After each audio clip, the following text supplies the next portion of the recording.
மனுஷன் என்ன நினைக்கிறான், நான் தவறு செஞ்சதுனால தான் என் வாழ்க்கையில் தீமை வந்துடுச்சு.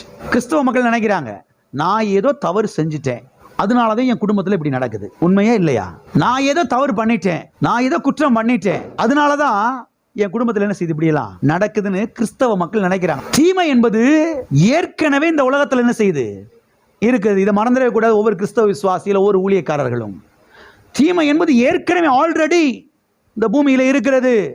நாம தவறு செய்ததுனால மாத்திரம் இல்லை, தீமைகள் நம்முடைய வாழ்க்கையிலே வருவதற்கு ஏற்கனவே தீமை என்பது என்ன செய்து இந்த உலகத்தில் இருக்கிறது. ஆகையால் தான் நம்முடைய வாழ்க்கையில் தீமைகள் வந்து நுழைவதற்கு அது முயற்சி செய்கிறது. சரி, இந்த தீமைகள் இந்த உலகத்திலே வருவதற்கு அனுமதி கொடுத்தது யார்? நம்முடைய முற்பாட்டனாகிய ஆதாம் என்பதை கவனியுங்கள். எதனாலே அவன் அனுமதித்தான்? தீமைகளை, அழிவை, சுனாமியை, பூகம்பத்தை, வியாதியை, தரித்திரத்தை, பலவீனத்தை, பிரிவினைகளை, நெற்றி வேர்வையை எதனாலே அவன் அனுமதித்தான்? கீழ்ப்படியாமையினாலே. வாசிப்போம் ரோமர் எழுதின நிருபம் 5ஆம் அதிகாரம் 12ஆம் வசனத்தினுடைய முதல் பகுதியை. இப்படி இருக்க ஒரே மனுஷனாலே பாவமும் பாவத்தினாலே மரணமும் உலகத்திலே பிரவேசித்தது போல. இப்படியாக ஒரே மனுஷனாலே, எத்தனை மனுஷன்? 100 மனுஷனா, 1000 மனுஷனா, இல்லை ஒரே மனுஷனா? அந்த ஒரே மனுஷன் யாரு? நம்முடைய தாத்தாவாகிய ஆதாம், வேற யார் இல்லை. ஒரே மனுஷனாலே பாவமும் பாவத்தினாலே மரணமும். அளமாய் கவனிக்கணும். பாவத்தினாலே எது வந்தது? மரணம்.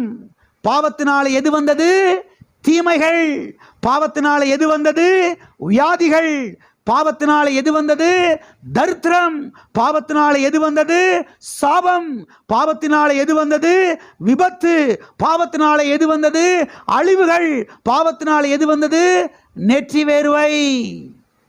எல்லா மனுஷனுடைய பாவத்தினாலே என்பதை சத்திய வேதத்திலிருந்து கற்றுக்கொள்ள வேண்டும்.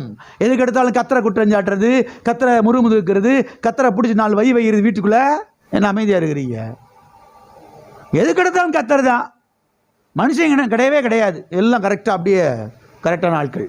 மனுஷங்க ஒரே மனுஷனாலே பாவமும் பாவத்தினாலே மரணமும் சாவும் அழிவும் பேரழிவும் சுனாமியும் கொரோனாவும் ஒரே மனுஷனாலே வந்தது என்பதை தெரிந்து கொள்ளுங்கள்.